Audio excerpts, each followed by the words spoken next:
After 20 years of doing this, I still love it. There is nothing better than researching and analyzing teams, coming up with picks, betting on games. It's like living in a candy store and still enjoying the candy, even if you're a diabetic. It's a wonderful thing. It's why I loved being a reporter years ago, because you never knew what the morning's light was going to bring. Every single day was different. I never could see myself pigeonholed working in a particular job where I knew I had to do the same thing day in, day out. Not that there's anything wrong with that, but it's just not right for me. However, and here's the but, because you knew there had to be a but coming sooner or later. But when I got to deal with BS like today, with technical issues, with a technical guy on our staff who just doesn't get it, that the customers mean more than anything, that satisfying me comes next to satisfying the customers, and watching some Mickey Mouse issue today knock our sites offline most of the day, well, then I'm a little pissed off. Let's just put it this way. So hopefully many of you are going to watch this video on my YouTube channel, which I never bother promoting, never once in all the years I've been doing it. And I've got like 2.8 million views on the channel. There's only probably about 600 or 700 of you that subscribe to the channel. But this is a good reason to subscribe to the channel, because in a case of an emergency like this, I was just thinking to myself, you know, you can't even contact customer service because they're sitting there with their hands tied behind their back because they can't get emails and they can't contact you. So there are customers, listen, if you're on a long-term package, I don't care if you're what type of package you're on, you're going to get an extra day of service automatically added to your account to make up for today. But for those of you that happen to watch this daily video report, that happen to subscribe to my channel, who get an alert knowing that when the video is posted, I'm going to do something for you. I'm going to give you the plays, the rated plays of every single handicapper here at the site for today's card. And I'm going to start with my own. Listen, I was going to give you a free play on Iowa today, which I really like. But the hell with that. I'm going to give you my 10-dime best bet coming off the winner last night on Tulsa in revenge at home against Temple. Hammered the Owls, which got part of that 20-dime loser the night before with the Milwaukee Bucks when they choked on that 25-point lead and couldn't cover at home going into the fourth quarter, up 25, winning by 7, leaving 9 points on the number on that one. Ugh. But anyway, I got part of it back tonight. I have another 10-dime play tonight. I'm going with Nevada. Now, Nevada is at home against Utah State. The Wolfpack are a 4.5-point favorite. And here's why. And I'm going to get to all the other handicappers' plays in a minute. But this is, in essence, your free play today, my best bet on the board. Nevada on Saturday was playing at Thomas & Mack Center in Vegas, and they were 1 second away from sweeping the season series from the Rebels, and that's all that matters in the Silver State, who wins this series. And then UNLV, one of their guys, hit a running 30-foot shot for a three-pointer at the buzzer to force overtime, and then ultimately UNLV went on to win that game in overtime, 102-91. Now, Nevada, however, has proven to be so resilient this year, something they have not been in previous seasons where they had numerous losing streaks of 2 or 3 games or more. This year, however, they are 8-1 straight up in the game following a loss. Now, Wolfpack took the season's first meeting 89-84 in Logan, Utah. They were a 5.5-point underdog in that game. They went on a 16-0 run early in the game. They were up by 18 points early in the second half. Utah State came all the way back, tied the game, only to lose the game 89-84. Utah State lost that game at home, playing at home. You got the advantage, right? They lost that game despite hitting 53.3% of their shots. It doesn't matter to me that Nevada lost to UNLV. I just told you how resilient they are. What matters to me is if you're Utah State and you couldn't win that game at home, well, then how the hell are you going to win the rematch on the road, especially considering you're an awful team on the road, 4-7 straight up and against the spread on the road this season. One of the reasons Nevada was able to do such a good job in the first game and pull off the road win and open up the big lead that they ultimately blew is the fact that they did a great job on the boards. 28 rebounds, matched their season average in that first game.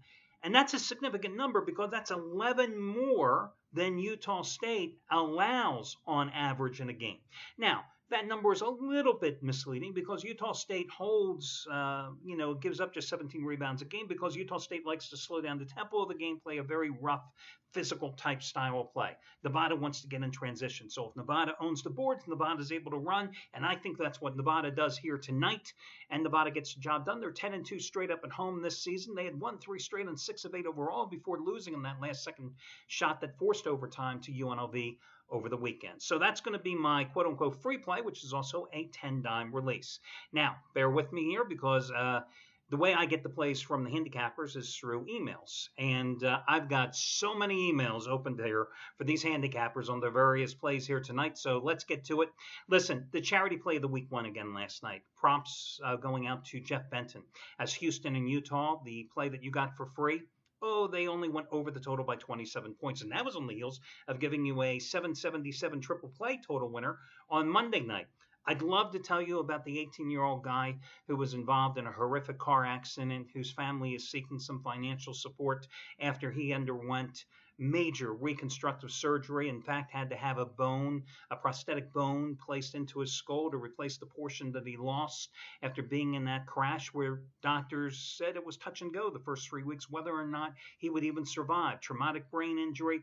Listen, he is back. He is up. He is living in life as normal as can be, but the expenses have certainly been there.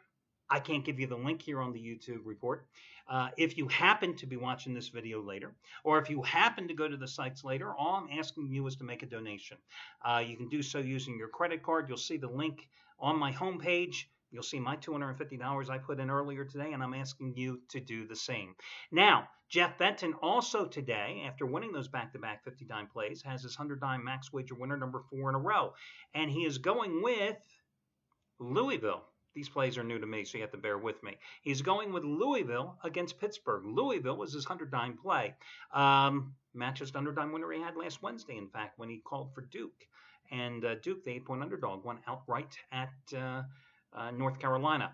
Another hot handicapper is Gabriel DuPont, who has made $10 bettors since he arrived at this site in college basketball. Back in February 2014, $13,145. Last night, 40-dime winner with Boise State. Tonight, he has an 80-dime play, twice as strong as he's going with Oregon at home. Oregon is his play. Scott Delaney has a 40-dime play on the under with, who is this? Texas A&M playing Mississippi State. He is going with the under in this game, and it matches his 40-dime winner that he had last night with Kansas taking care of business in Waco against the Baylor Bears. Trace Adams, an infrequent loss last night for sure, a 1,500-star loser on University of Florida. Still an incredible run with those 1,500-star raised the bar plays. Tonight, top-rated 1,000-star blowout of the night. He's going with St. Joseph's to rebound from a loss, its first road loss of the season, to get the job done. 1,000-star play, once again on the Hawks of St. Joe's. He has made $1 bettors $47,400 over the past 133 days. Not too bad.